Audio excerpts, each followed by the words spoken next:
They don't teach this in school. Before America was a country, before the Declaration of Independence was signed, the British Crown ruled with an iron fist. And it wasn't just about taxes. It was about fear, intimidation, torture, public executions, soldiers smashing down doors, families torn apart, lives ruined, not by war, but by the daily cruelty of imperial control. This is the dark prequel to American independence, the part of history they've cleaned up, buried, or softened. But today, we're digging it back up. And before we expose the shocking truth behind British rule in colonial America, don't forget to subscribe, and hit the bell, because on Ancient Light, we bring you the raw history that shaped the nation. Let's begin.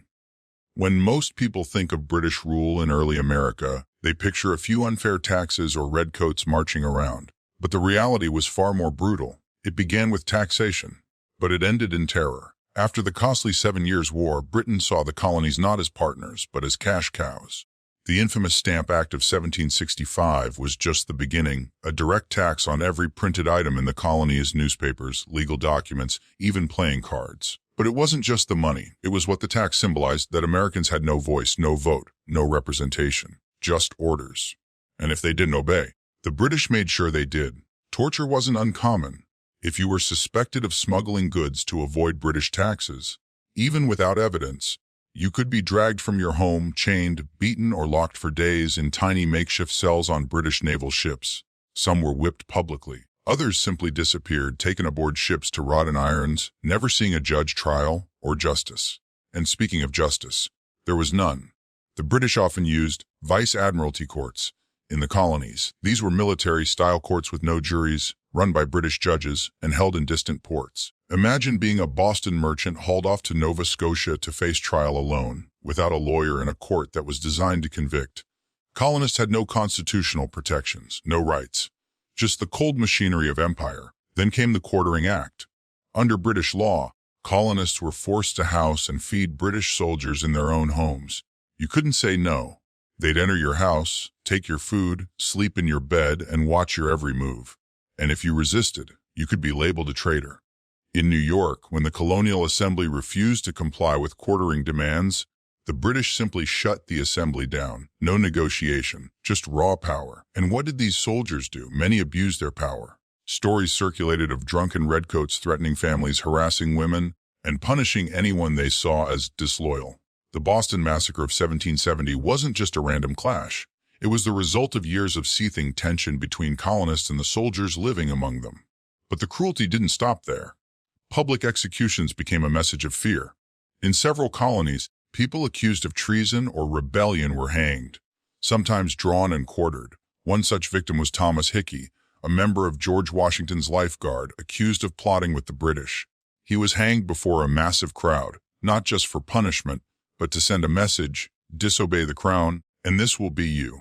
Spies, informants, and betrayals were everywhere. The British encouraged neighbors to report on each other. Colonial towns became places of paranoia. Was your neighbor loyal to the crown or a rebel? Many were arrested based on rumors. Families destroyed because of whispers. And if you published anything critical of the British, the crown didn't care about free speech. Colonial printers who dared to criticize the king were harassed, shut down, even jailed. Newspapers were censored. Pamphlets were confiscated. Political thought was criminalized. The British weren't governing. They were dominating. Then came the Intolerable Acts. After the Boston Tea Party, a protest against the Tea Act itself, a manipulation of colonial markets, Britain cracked down harder than ever. They shut down Boston's harbor, revoked Massachusetts' charter, sent in more troops, and passed laws allowing British officials accused of crimes to be tried, not in America, but back in Britain, where they'd be protected. In other words, if a British soldier killed your brother, he'd likely walk free. That wasn't justice, that was imperial immunity. And what about slavery? While the British claimed moral superiority later in history, in the 1700s they openly fueled the transatlantic slave trade. The crown profited from slavery in the colonies, and used enslaved people as bargaining chips in its war strategies. Some enslaved Africans were promised freedom if they fought for the British. Most were betrayed. Others were killed. Economic warfare was another brutal tactic. Britain controlled trade routes and ports. If a colony didn't obey, the crown would strangle its economy. Farmers couldn't sell crops, merchants couldn't move goods, ships were blockaded, inflation soared. And who suffered? ordinary Americans. And for the indigenous people, the British made treaties and broke them, armed tribes against each other, used native lands as bargaining tools in their power games with France and Spain, and when convenient, left entire communities to be slaughtered in the crossfire. So why don't we hear this side of the story? Because history is often written by the victors, or those who want peace more than truth. After America gained independence, it suited some to forgive and forget, to reframe the British as former adversaries who became allies. But for those who lived through the brutal years before 1776, there was no forgetting. The rebellion wasn't born out of idealism. It was born out of pain, out of injustice, torture, humiliation, generational trauma. The revolution didn't begin in 1776. It began the first time a British soldier kicked in a door, the first time a man was jailed without a trial, the first time a child watched their father dragged off for refusing to pay a tax he never agreed to.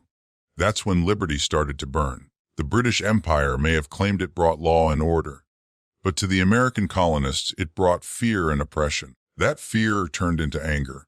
That anger turned into rebellion. And that rebellion became a revolution not just of guns and battles, but of ideas of dignity, of freedom, and that's the brutal truth behind British rule in America. If this history hit you hard, don't forget to like and subscribe. We're not just telling stories, we're exposing buried truths. And trust me, what's coming next will shake you even more. This is Ancient Light, where real history never dies.